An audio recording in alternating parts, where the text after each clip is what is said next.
अभिवादन स्वीकार करें। मैं उदय पठानिया। अगर आप लोगों को उन मुद्दों से फुर्सत मिल गई हो जिन मुद्दों से हमें कोई लेना देना नहीं है, तो जिस मुद्दे पर मैं आज बात करूंगा उसके ऊपर आपकी राय ज़रूर चाहूँगा। और वो मुद्दा है कि पॉलिटिशियंस में अगर एक छोटी सी झड़प हो जाए तो हम लोग बिल्कुल अलर्ट मोड पे आ जाते हैं। सोशल मीडिया इतना एक्टिवेट हो जाता है कि बस आप पूछिए मत। अभी हाल ही का मुद्दा ले लीजिए, मुख्यमंत्री सुखविंदर सिंह सुक्खू और पूर्व सीपीएस नीरज भारती के बीच में जो भी विवाद चला हुआ है उसकी खबर हर तरफ चर्चा का विषय है। लेकिन बड़ी हैरानगी की बात है कि जब हम लोगों से जुड़े हुए मुद्दे होते हैं तो हमारा समाज सोया रहता है, उसको कोई फर्क नहीं पड़ता। वो अपने सुख में सुखी, अपने दुख में दुखी। हम लोगों के जो हालात हैं ना, वो इतने बदतर हो चुके हैं कि हम कभी सोचते ही नहीं। अब बताइए कि अगर सेंटर की बात करूं, जब से ये कॉकरोच जनता पार्टी आई, ये तमाम मुद्दे जो थे सेंट्रल गवर्नमेंट से जुड़े हुए, वो तमाम गॉन हो गए, कहाँ गायब हो गए कोई नहीं जानता। और ठीक इसी तरह से हिमाचल की बात करें तो यहाँ पर वो तमाम मुद्दे गायब हो गए जो हम लोगों से जुड़े हुए थे। गर्मी के दिनों में पानी की कमी है, जंगलों में आग है, और सबसे बड़ी बात तो ये जो बेरोजगारी की आग में हमारा यूथ झुलस रहा है, वो तमाम मुद्दे गायब होकर रह गए।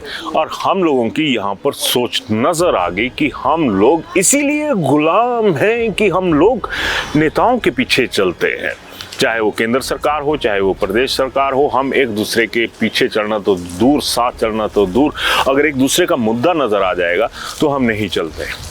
और इसमें होता क्या है, इसमें बड़ी बात तो यही हो जाती है कि हम लोग तबाह होकर रह जाते हैं। और आबाद होती है तो सियासत, आबाद होती है तो अफसरशाही। अब बताइए, इतने दिन हो गए इस मुद्दे पर। अब मैं नेताओं की सोच की बात करने जा रहा हूँ। बीजेपी ने कुछ कहा, किसी अन्य नेता ने कुछ कहा, कोई मुख्यमंत्री सुखविंदर सिंह सुक्खू के बचाव में खड़ा है तो कोई नीरज भारती के बचाव में खड़ा है। और वही आ गई बात कि इनके घर की लड़ाई है, ये लड़े।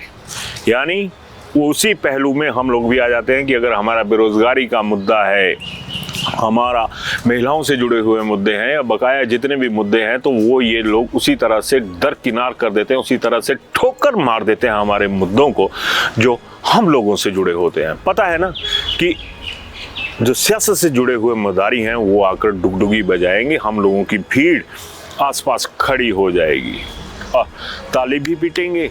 और मदारी को उसके एवज में, अगर असल वाला मदारी हो तो हम उसमें कुछ पैसे डाल देते हैं। इन मदारियों की झोली में हम वोट डाल देते हैं और किसी को सत्ता से बाहर कर देते हैं, किसी को सत्ता का दरवाज़ा खोल देते हैं। लेकिन उन मुद्दों पे कुछ नहीं बोलते, उन तमाम चीज़ों पर कुछ नहीं बोलते जिनसे हमारी झोली भरे। आज आपने थोड़ी देर पहले एक खबर देखी होगी कि जिसमें टाटा मेडिकल कॉलेज का जिक्र है। वहाँ पर कार्डियोलॉजी डिपार्टमेंट जो है वो खाली हो चुका है। क्या मजाल कोई कुछ बोल जाए, लेकिन सियासत हो रही है। हमारी सूचना के मुताबिक अब बीजेपी के लोग यहाँ पर बोलने शुरू हो गए कि टांडा खाली हो गया, टांडा खाली हो गया। अगर बीजेपी सत्ता में होती तो कांग्रेसी चीखने शुरू हो जाते कि टांडा खाली हो गया, खाली हो गया, खाली हो जाते हैं हम लोगों के घर। लेकिन कोई सुनता नहीं है। और बड़ी बात तो ये भी है कि सुने भी क्यों, क्योंकि जब हमने ही मुंह पे ताला लगा कर रखना है, अपने बातों को नहीं रखना है। कभी देखा जाके लाइब्रेरीज में हमारा कितना यूथ पढ़ रहा है? क्या उसे कोई ऐसा दरवाज़ा खुला आज तक?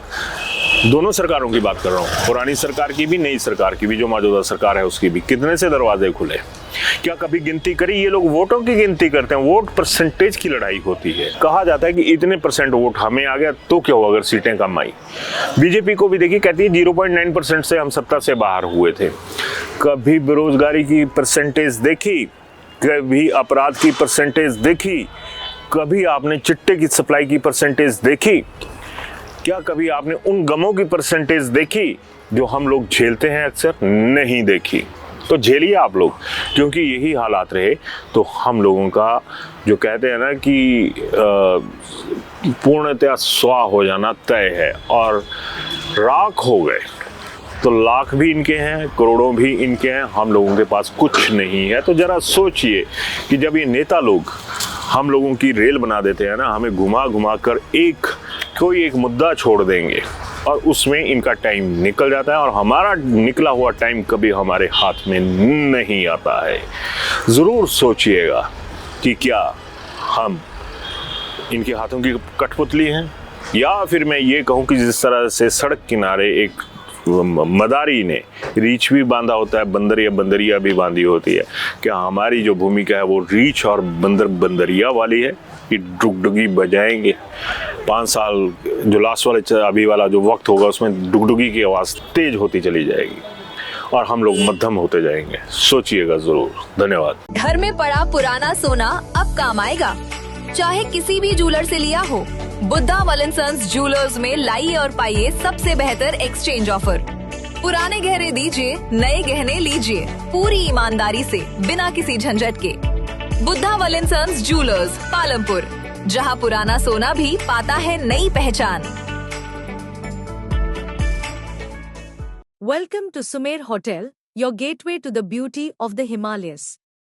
Nestled in the serene hills of Sarahan, Sumer Hotel offers the perfect blend of comfort, elegance, and breathtaking mountain views.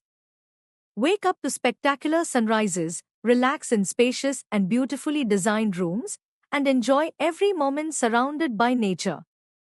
Whether you're planning a family vacation, a romantic escape, or a peaceful retreat, Sumer Hotel provides an unforgettable experience. Indulge in delicious cuisine, warm hospitality, and world-class comfort.